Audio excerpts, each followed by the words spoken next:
Hello friends.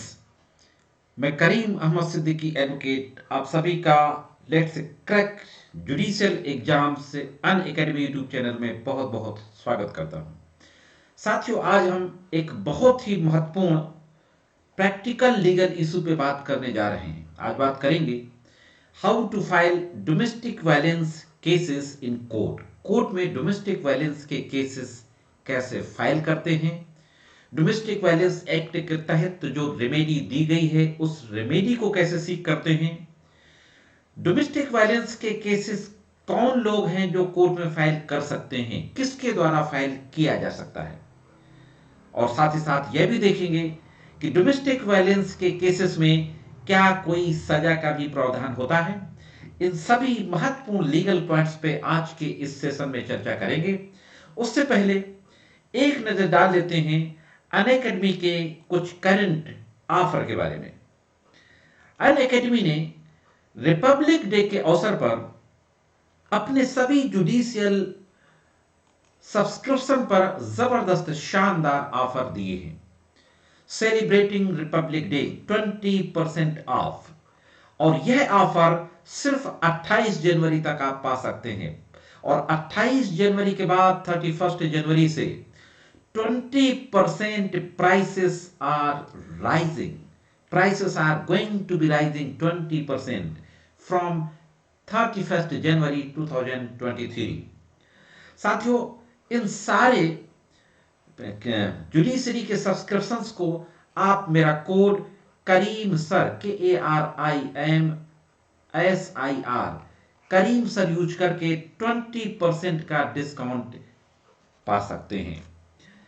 Price hike coming soon, बहुत ही जल्दी price hike होने जा रही है फ्रॉम 1 जनवरी से। आप देख सकते हैं स्क्रीन पे अपने सामने कि किस तरीके से बहुत ज्यादा डिस्काउंट के साथ जो सब्सक्रिप्शन 24 मंथ का 19,840 रुपीज का था वो 61,226 रुपीज का है, यानी 30,000 तक आप सेव कर सकते हैं। 18 मंथ के प्रिस्क्रिप्शन पे 25,000 तक सेव कर सकते हैं। इसी तरह 12 मंथ के प्रिस्क्रिप्शन पे 21,000 तक सेव कर सकते हैं। 6 मंथ के प्रिस्क्रिप्शन पे 15,300 एंड 3 मंथ के प्रिस्क्रिप्शन पे 9,566 रुपए तक आप सेव कर सकते हैं। और एक महीने के सब्सक्रिप्शन पर 3,826 रुपए सेव कर सकते हैं। तो यह एक बहुत ही जबरदस्त शानदार ऑफर है अनअकैडमी की ओर से सभी लॉ एस्पायरेंट्स के लिए। तो साथियों, जल्दी करें, डोंट मिस आउट, इस ऑफर का लाभ उठाइए और अपने अनअकैडमी सब्सक्रिप्शंस को, जुडिशरी सब्सक्रिप्शंस को 20% डिस्काउंट के साथ लीजिए और मेरा कोड करीम सर को यूज कीजिए। साथ ही साथ मैं आपको यह भी बता दूं कि अनअकैडमी ने कंप्रहेंसिव बैच शुरू किए हैं सफलता 3.0 के नाम से। सफलता 3.0 टॉप एजुकेटर्स के द्वारा ये क्लासेस ली जा रही हैं। और भी कई तरीके के batch, test, mock test, rapid revision, judgement writing, हर तरीके की क्लासेस जुडिशरी के एग्जाम्स को क्रैक करने के लिए अनअकैडमी के द्वारा चलाई जा रही हैं। आप इन सारे सब्सक्रिप्शंस को 20% डिस्काउंट के साथ ले सकते हैं। 28 जनवरी तक ही ये ऑफर अवेलेबल है। यहां पर भी आप देख सकते हैं कि 15,000 से लेकर 12,000, 10,000, 7,000, 4,000 एंड 1,000 प्लस ये सारा डिस्काउंट्स आप 28 जनवरी तक ले सकते हैं। चलिए अब शुरू करते हैं आज का हमारा जो टॉपिक है कि डोमेस्टिक वायलेंस के केसेस किस तरीके से फाइल करते हैं।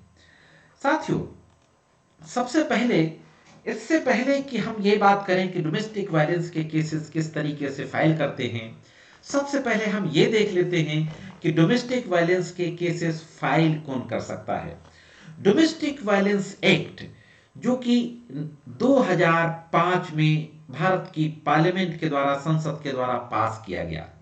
इस एक्ट का पूरा नाम है protection of women, protection of women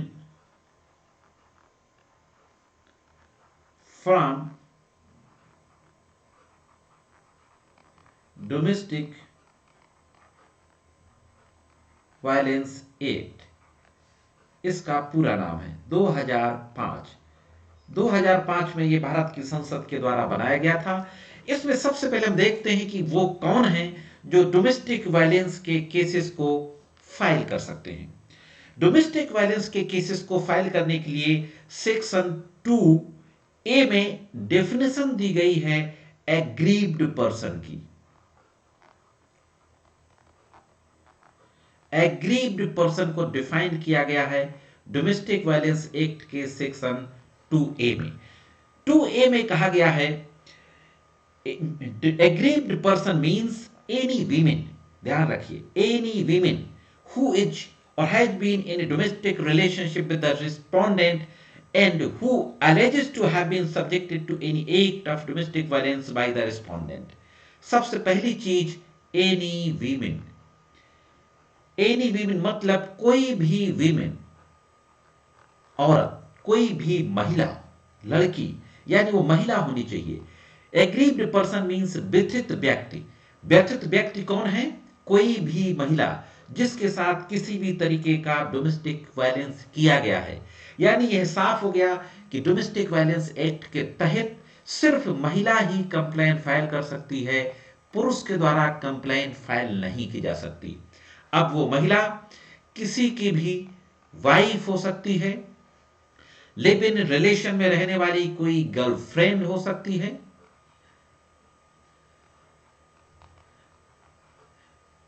कोई, अब ये समझिए, घर की महिलाएं भी हो सकती हैं, मदर हो सकती है, सिस्टर हो सकती है,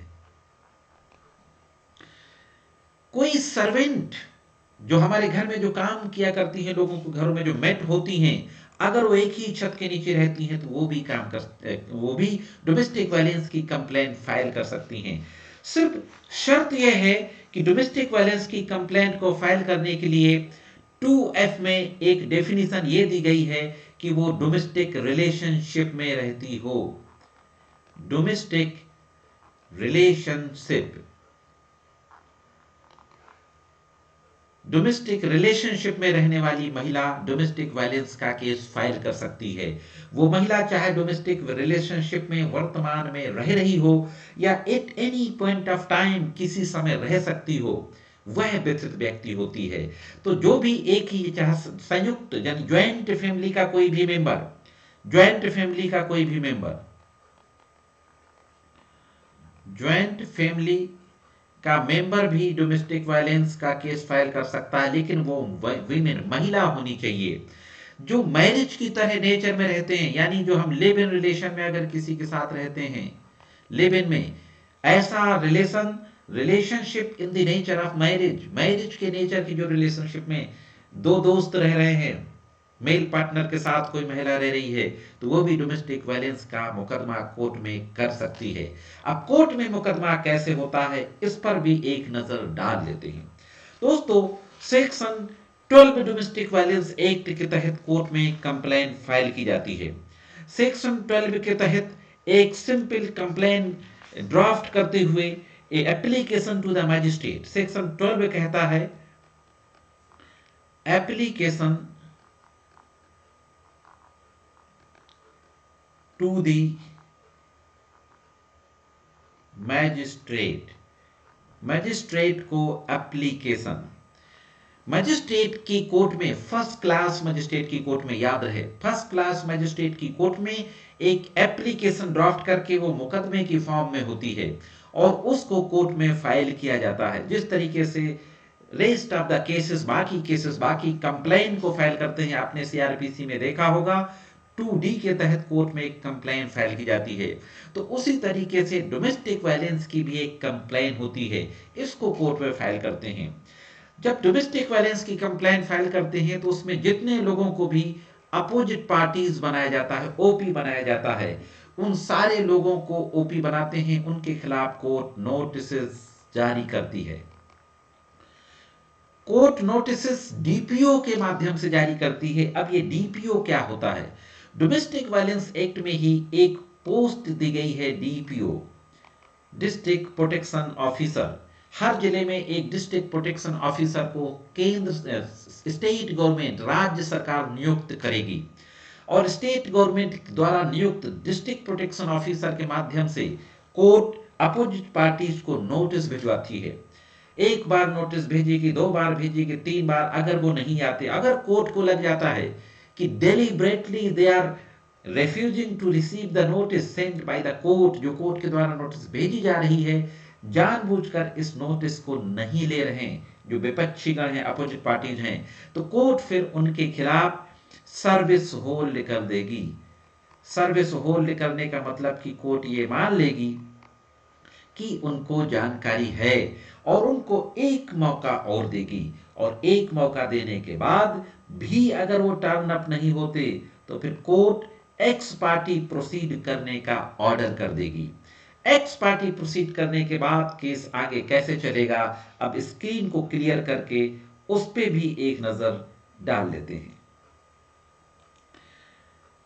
जब अपोजिट पार्टी कोर्ट में टर्न अप नहीं होगी, केस एक्स पार्टी हो जाएगा, एक्स पार्टी केस प्रोसीड हो गया, तो फिर ये एक्स पार्टी एविडेंस पे लग जाएगा और जो कंप्लेनेंट यानी जो व्यथित महिला होती है, एग्रीव्ड पर्सन, फिर वो अपनी एविडेंस कोर्ट में देती है एफिडेविट की शक्ल में, यानी रिटन में एफिडेविट देती है। उस एफिडेविट के साथ उसके साथ जो डोमेस्टिक वायलेंस की इंसिडेंट कमिट की गई है उसका जिक्र करती है, उससे रिलेटेड प्रूफ देती है, और एविडेंस देने के बाद फिर जो डिफेंस काउंसिल होते हैं फिर उनसे क्रॉस एग्जामिनेशन करते हैं। क्रॉस एग्जामिनेशन करने के बाद फिर दूसरी एविडेंस अगर कोई उसको देनी है तो दूसरी एविडेंस देती है, तीसरी एविडेंस कोई देनी है तो तीसरी एविडेंस देती है, और जब कंप्लेनेंट की एविडेंस खत्म हो जाती है तब ओपी एविडेंस यानी अपोजिट पार्टी एविडेंस पे केस फिक्स हो जाता है, और फिर यही प्रोसेस अपोजिट पार्टी के द्वारा किया जाता है। एक विटनेस कोर्ट में पेश किया जाएगा, उसके बयान होंगे या लिखित में उसका एफिडेविट दाखिल होगा, जो कंप्लेनेंट के साइड का काउंसिल होगा फिर उससे क्रॉस एग्जामिनेशन करेगा। इसको बोलते हैं DW1, डिफेंस विटनेस 1, DW2 ये होते हैं, और ये जो होते हैं PW1 होते हैं, प्रोसिक्यूशन विटनेस 1, 2 या CW1 भी कह सकते हैं, कंप्लेनेंट विटनेस। दोनों पक्षों की गवाही होने के बाद, क्रॉस एग्जामिनेशन होने के बाद आर्गुमेंट होता है, और आर्गुमेंट के बाद फिर जजमेंट होता है। अब हम नजर डालते हैं कि डोमेस्टिक वायलेंस एक्ट में हम क्या क्या मांग सकते हैं, और इसके बाद फिर मैं ये भी आपको बताऊंगा कि वो कौन सा काम है जो डोमेस्टिक वायलेंस की कैटेगरी में आती है। सेक्शन 18 के तहत पूरी स्क्रीन क्लियर करके रिलीफ देखते हैं, फ्रेश स्क्रीन में।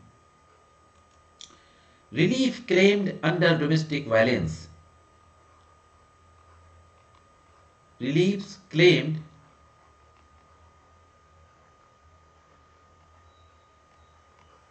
अंडर, इसको शॉर्ट में लिख देते हैं डीवी एक्ट। डीवी एक्ट के तहत कौन सी रिलीफ है जो क्लेम की जाती है। सेक्शन 18 के तहत एक प्रोटेक्शन ऑर्डर होता है। इस प्रोटेक्शन ऑर्डर में किसी भी तरीके की रिलीफ मांगी जा सकती है। रिलीफ शुरू होती है इसके आगे के सेक्शन से। सेक्शन 19 के तहत कोई भी व्यथित महिला रेजिडेंस ऑर्डर मांग सकती है। सेक्शन 19 के तहत रेजिडेंस ऑर्डर, रहने का अधिकार, रेजिडेंस ऑर्डर महिला मांग सकती है।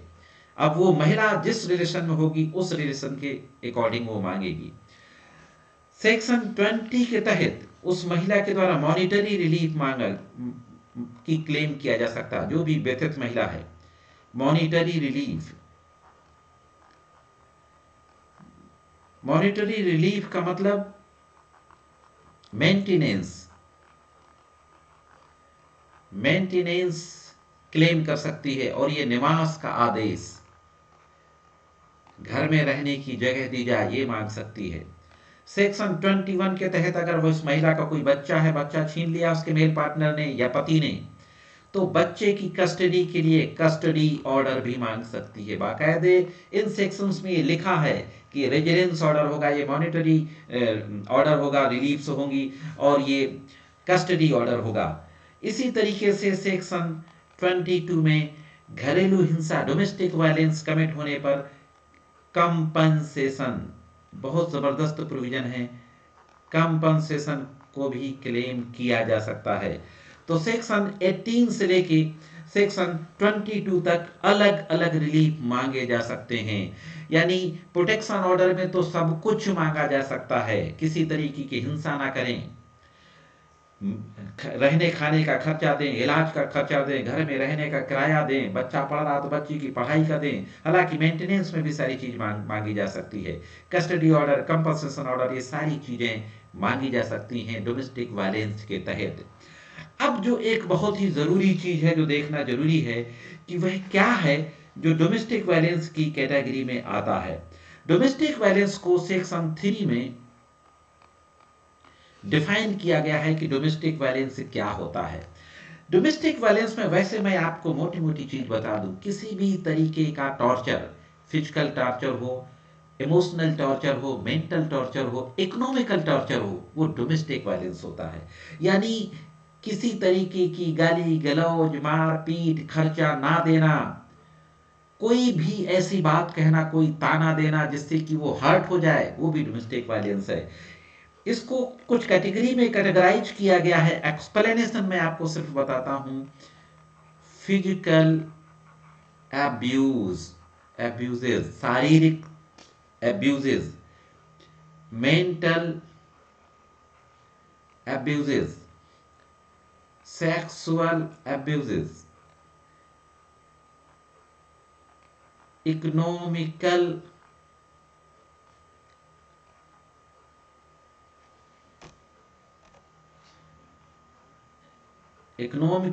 एब्यूजेज। साथ ही साथ एक और महत्वपूर्ण चीज जो जोड़ी गई वो है इमोशनल। पहली बार इंडिया के अंदर कोई ऐसा कानून बना जिस कानून में इमोशनल टॉर्चर को भी जगह मिली। यानी अगर कोई महिला ये कहती है इमोशनल टॉर्चर, इमोशनल एब्यूज,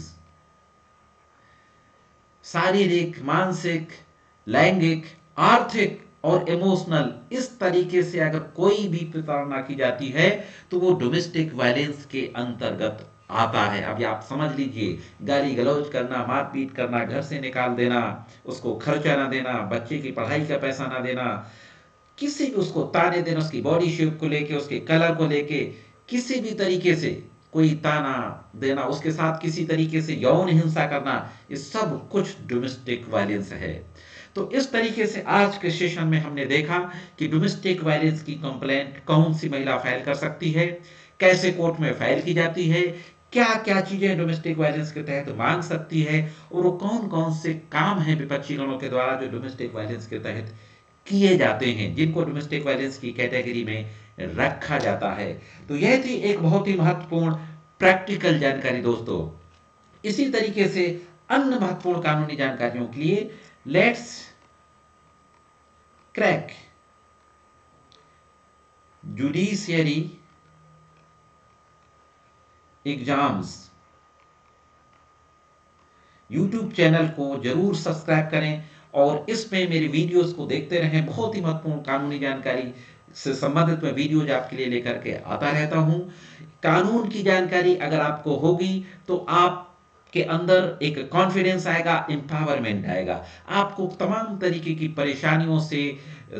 परेशानियां आपकी कम होंगी। मैं तो नहीं कहूंगा कि खत्म होगी, लेकिन आप उन परेशानियों को फेस करने के लायक बनेंगे, क्योंकि legal knowledge is a power. तो दोस्तों, आज के सेशन में सिर्फ इतना ही।